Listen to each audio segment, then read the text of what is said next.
আসসালামু আলাইকুম ওয়া রাহমাতুল্লাহ। সম্মানিত দর্শক শ্রোতা, আজ 22 অক্টোবর 2025 রোজ বুধবার। ঐতিহাসিক বর্মি বাজারের আজ হাটের দিন।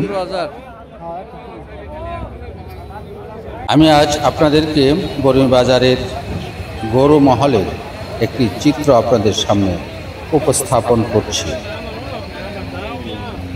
বাজারে এখন গরুর মূল্য খুবই কম, যে কারণে গরু বাজারে খুবই কমই আসে। অতীব প্রয়োজন ছাড়া কেউ এখন আর গরু বিক্রি করছে না, আর ব্যাপারীরাও ওইভাবে কম দামে গরু বিক্রি করতে পারছেন না। তাই যারা গরু লালন পালন করেন, যারা গরু কিনতে আগ্রহী, এখনই মোক্ষম সময়। আপনারা তাড়াতাড়ি করে গরু ক্রয় করুন।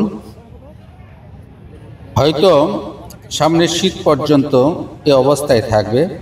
শীতের পরে তখন কিন্তু আবার যারা গরু লালন পালন করেন তারা কিন্তু গরু কিনবেন, তখন হয়তো বাজারটা আস্তে আস্তে বাড়তে থাকবে। তাই এখনই উপযুক্ত সময় গরু ক্রয় করা। আপনারা দেখছেন যে বাজারে আজ বর্মি বাজারের চিত্রটি। ধন্যবাদ সকল।